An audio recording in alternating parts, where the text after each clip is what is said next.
John F. Kennedy was quoted to say, "When written in Chinese, the word crisis is composed of two characters. One represents danger, the other represents opportunity." This quote truly relates to me because when I was in China in 2008, I had an experience of a lifetime that could have been a crisis, but turned into an amazing opportunity. When I was 8 years old, I was selected to play the swing for Gretel and Marta von Trapp in the Sound of Music Asian Tour. While in China, we saw many incredible sights, but we had one weekend I will never forget, in which we made true friends forever. You need to know who the key players in my story are. Of course, there's me and my mom, and we were traveling with our friend CJ, who's my age, and her mom, Brenda.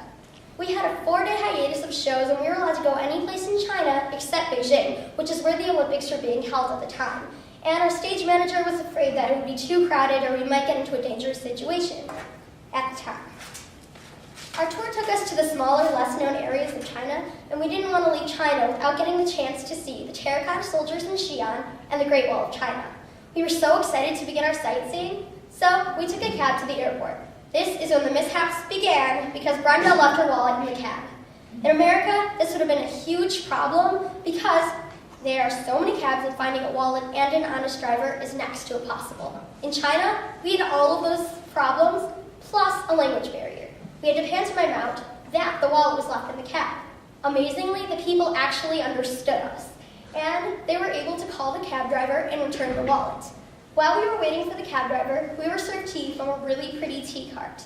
And in exchange for the tea, CJ and I performed the songs from The Sound of Music for all the servers and all of the people in the airport who weren't used to seeing two blonde-haired little girls. We had quite the crowd gathering around us for a spontaneous show. A few hours later, Brenda amazingly got her wallet back, and we got on the plane to Xi'an. We saw the terracotta soldiers, but I wasn't that impressed with them because many of them were broken. Well, I think the adults like them more than the kids. After seeing the soldiers, we went to the airport to take our next flight. Found out it was supposed to have been in the morning.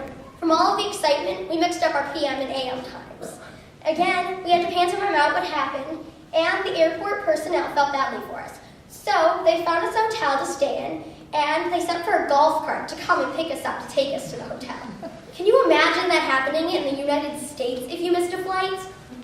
The next morning, we took a plane to Tianjin, which is next to Beijing, which is where we'd see the Great Wall of China. We thought we'd be able to buy a tour to see the Great Wall, but none existed in Tianjin. However, we got lucky. Because of the Olympics, where there were English-speaking ambassadors who were able to arrange a ride to the wall. They found a cab driver who showed up for his regular day at work and who agreed to drive us the 1.5 hours to the Great Wall.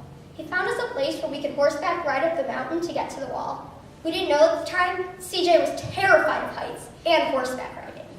We also didn't know that the cab driver would spend the entire day with us. We were so lucky he was such a kind man. We didn't speak a word of English, and the only Chinese words we learned were hello, thank you, and sugar. Not too helpful.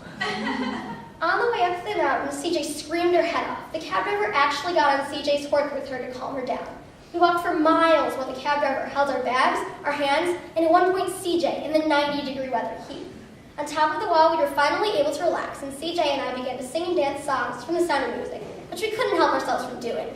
Just as we thought we couldn't bear another step, like a figment of our imagination, a little table appeared with a woman selling t-shirts. I climbed the Great Wall of certificates and water at insanely cheap prices. Literally, nothing had been around for miles, and this woman's table appeared with everything that we needed. When we completed the wall, our cab driver drove us to the hotel, and we paid him 3 times his rate for his extreme kindness. The next morning, we had to get back to The Sound of Music, so we got on the airport plane. When it landed, my mom took CJ and I to go to the bathroom. Of course, all of the signs were written in Chinese, but we had learned the symbol for the girls' restroom. It was easy to remember because it literally looked like someone was crossing their legs because they had to go to the bathroom.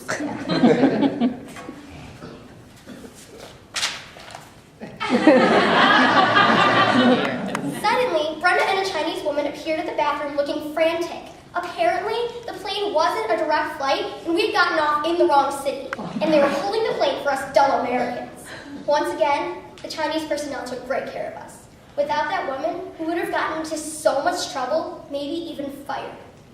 When we got back from the tour, we told everyone we had a great time and nothing went wrong. It was our little secret. You won't tell anyone, will you?